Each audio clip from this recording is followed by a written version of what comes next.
Jeez. Oh boy. World War III watch. World War III watch. World War III watch. I guess that's going to become a new segment on the stream now. World War III watch, because the Ukraine war, the invasion of Ukraine is escalating in the worst possible way. Now, let me just remind you guys, the world came literally so close to annihilation, nuclear annihilation back in like the 1980s during the Cold War.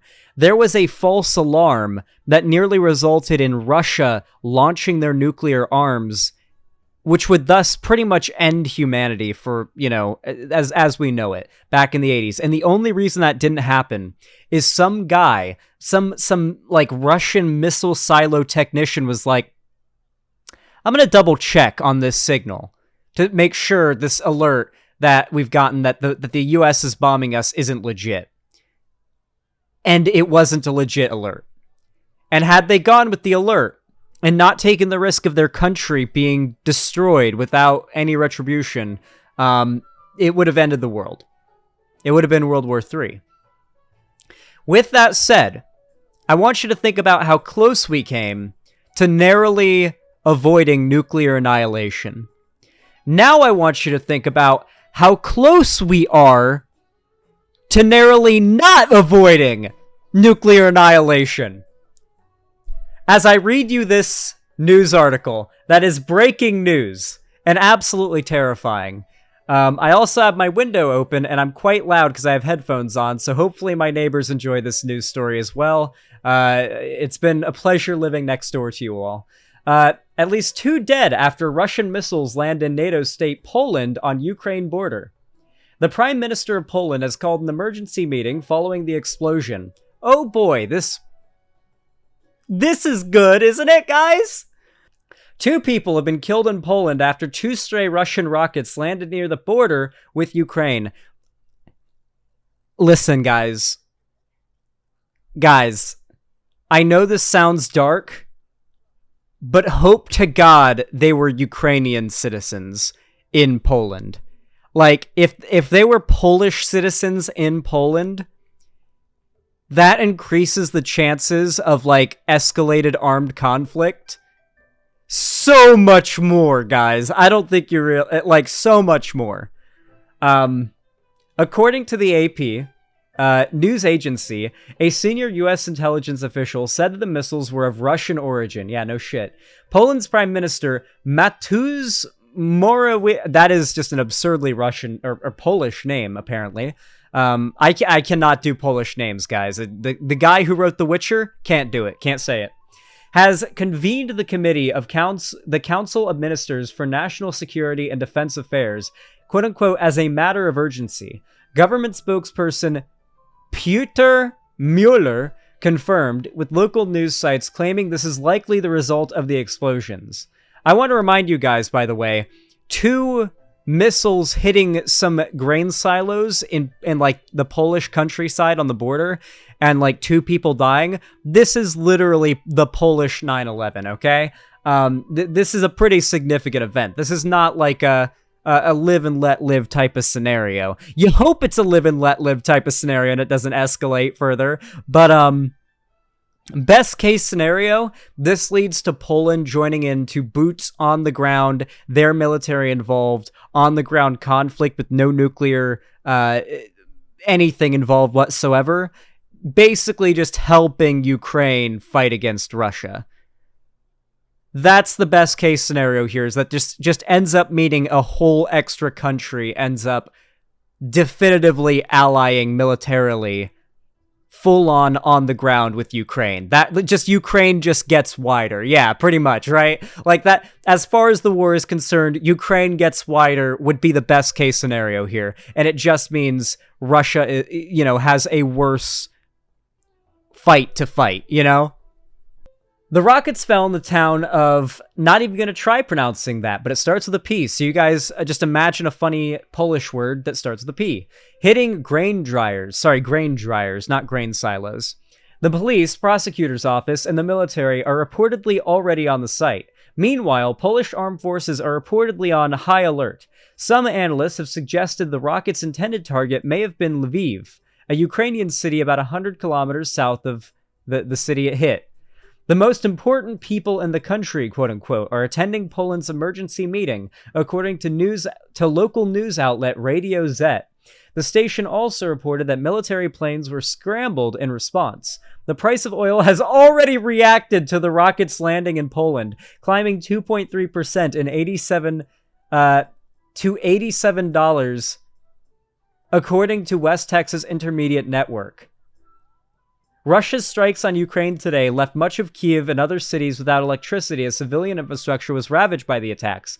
At least one person is confirmed to have died in Ukraine as a result, although there may be more casualties. Well, I don't think I need to really go into detail about how horrific what has been done in Ukraine has really been.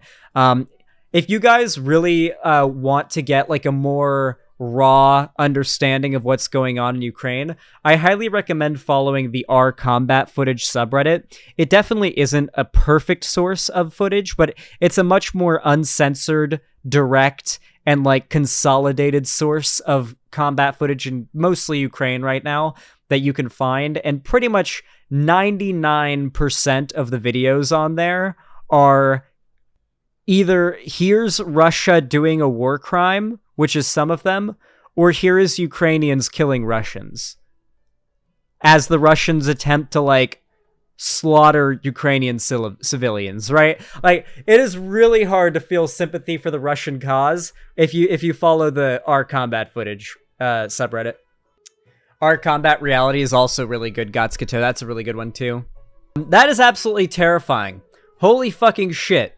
So, I want you guys to realize here that over the next couple days, we're going to be seeing developing news articles and developing news stories about whether or not Poland is going to be throwing their hat into the ring and joining this war, like, in a greater capacity, right? Because I'm pretty certain Poland has already offered lethal aid and other types of aid to Ukraine, but as far as I'm aware, we have yet to see, like, Poland say, or any other country say, all right, boots on the ground soldiers, go over to Ukraine. You're going to be firing guns and artillery and killing Russians.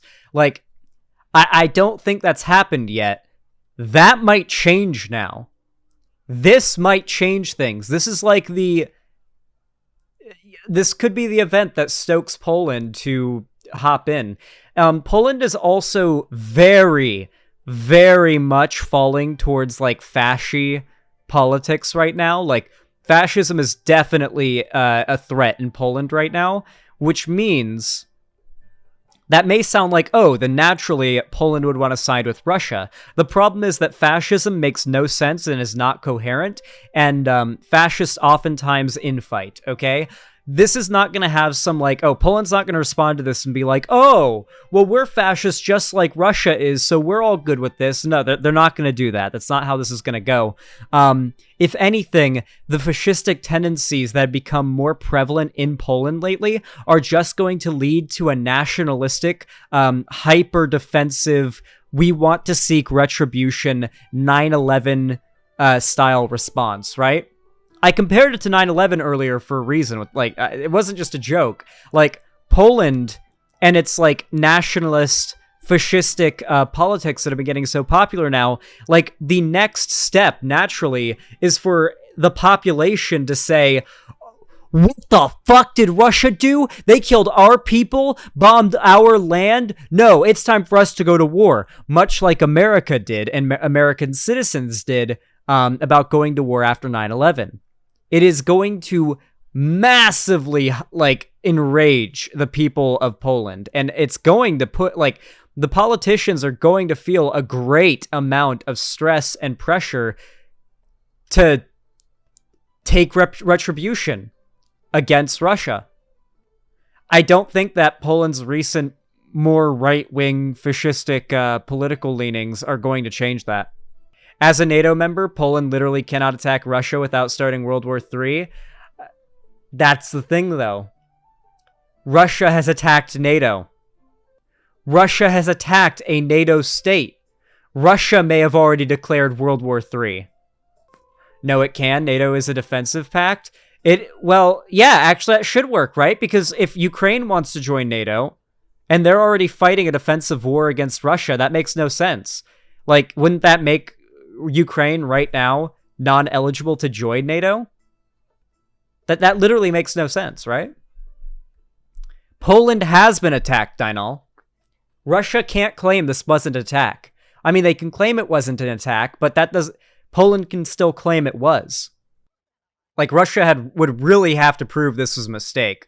Like, point to exactly where the flaw was in their, like, targeted guided system for these missiles that made them hit, like, a Polish area.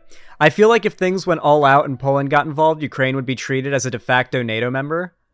At that point, yeah, there'd be no reason for Ukraine not to join. I don't know I don't really think this is going to lead to nukes, at least not, like, tomorrow, right?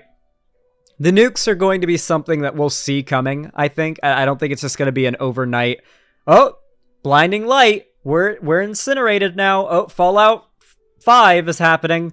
No, I think it's going to be, if anything, if nukes happen, you have to remember, yes, nukes are an appealing option to quickly end a war, but the mutually assured destruction thing is a very good defense against that happening, right? Like, the fact that, like, whoever hits the button to launch the first nukes will literally be ending the world, like, ending the world as we know it, with the push of a button, is a pretty significant, like, deterrent alone, right? And you live in the world, so you don't want to, like, self-destruct what you're on.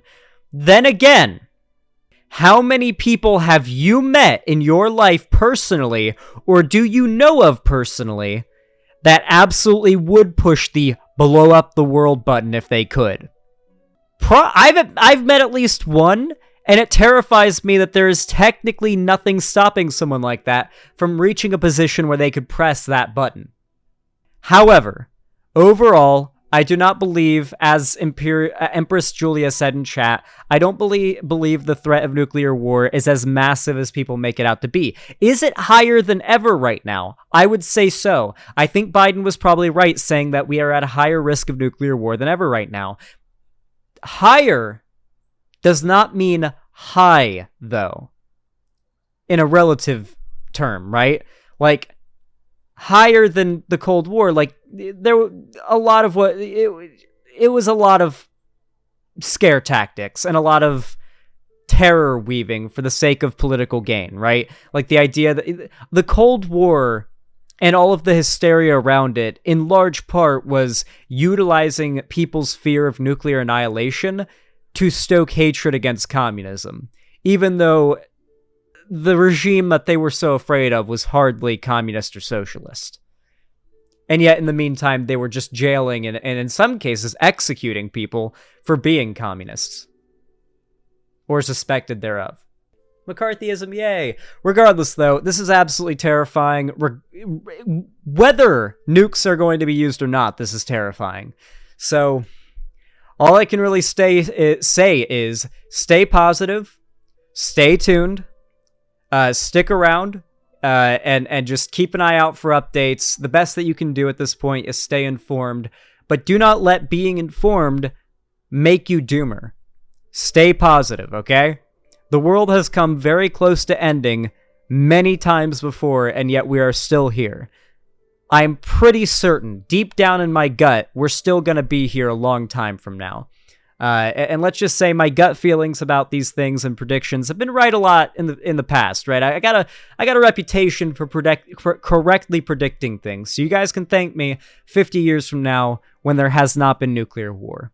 Regardless, though, if you enjoyed this segment, I don't know. Comment down below "War Never Changes" to let me know you watched this entire segment and to increase engagement on the video. Of course, if you're watching this, whether it be a live segment or you're watching after the fact or you're watching the VOD, be sure to leave a like because it really helps out my channel, my videos, my streams, my segments, everything a lot more than you guys realize. It forces YouTube to push my content to way more people. You can also support me financially through YouTube, Twitch, Streamlabs, Stream Elements, and Patreon, as well as through my website, xanderhall.com/live. And finally, of course, you can just come to my website, xanderhall.com/live to make an account and like, subscribe, and ring the bell icon to turn on all notifications. With all that said, thank you so much for watching. I really appreciate it, and have a good one.